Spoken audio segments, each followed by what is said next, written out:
प्रभु को स्तुति हो प्रियो। दैनिक मन्ना के इस भाग में आपका स्वागत करते हैं। आज के मन्ना में इफिसियों की पत्री 5 अध्याय 8 वचन हम यहाँ यूं पढ़ते हैं, क्योंकि तुम तो पहले अंधकार थे परंतु अब प्रभु में ज्योति हो, सो ज्योति की संतान की नाई चलो।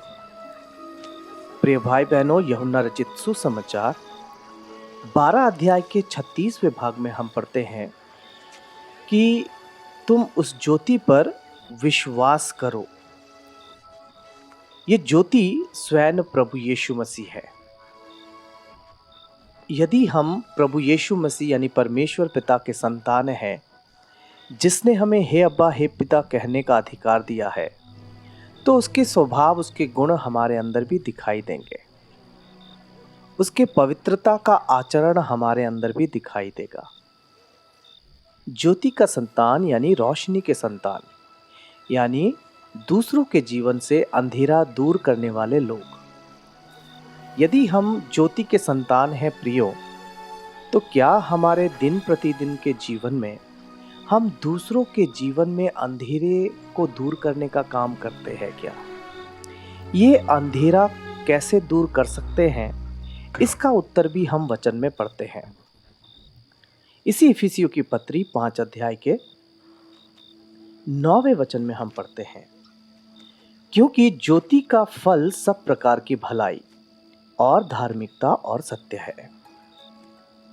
प्रिय, ज्योति के संतान के अंदर कुछ खूबियां होंगी जो यहां पर हम पढ़ते हैं। यह हम विशेषकर याद रखें। इफिसियों की पत्री के इस भाग में हम रोशनी के संतान हैं, और आप जब गलतियों की पत्री 5वें अध्याय में पढ़ेंगे तो वहां पर आत्मा के फल के विषय में पढ़ेंगे। लेकिन यहां पर आप ज्योति का फल पढ़ते हैं, और यहां पर आप पढ़ते हैं ये भलाई और धार्मिकता और सत्य है, और ये सब प्रकार की भलाई के विषय में लिखा गया है। तो आपके जीवन में ये फल जरूर दिखाई देंगे। भलाई करने वाला, दूसरों के प्रति भला करने वाला व्यक्ति। धार्मिकता, और इस बात पर आप ध्यान रखें कि ये धार्मिकता आपके कर्मों के वजह से नहीं मिला है, क्योंकि इफिसियों की पत्री और दूसरे अध्याय के हम 8वें और 9वें वचन में पढ़ते हैं, क्योंकि विश्वास के द्वारा अनुग्रह ही से तुम्हारा उद्धार हुआ है, और ये तुम्हारी ओर से नहीं वरन परमेश्वर का दान है, और ना कर्मों के कारण, ऐसा ना हो कि कोई घमंड करे। सो प्रभु यीशु मसीह को आप स्तुति कर सकते हैं। और 10वें भाग में हम पढ़ते हैं, क्योंकि हम उसके बनाए हुए हैं और मसीह यीशु में उन भले कामों के लिए सृजे गए हैं जिन्हें परमेश्वर ने पहले से हमारे करने के लिए तैयार किया है। सो प्रिय भाई बहनों, भलाई करना और भला करना, ये वचन में हम सीखते हैं, जो कि हमें प्रभु यीशु मसीह के ओर से मिला है। ये हमारे कर्मों के वजह से नहीं है। ये भले काम और धार्मिकता हमारे बलबूते हमने नहीं पाया, प्रभु यीशु मसीह के अनुग्रह से हमने पाया है। सो ये भलाई आपके जीवन में दिखाई देगी, इसीलिए हम ज्योति के संतान हैं। और तीसरी बात लिखा है सत्य। सत्य बोलना, सत्य का आचरण रखना।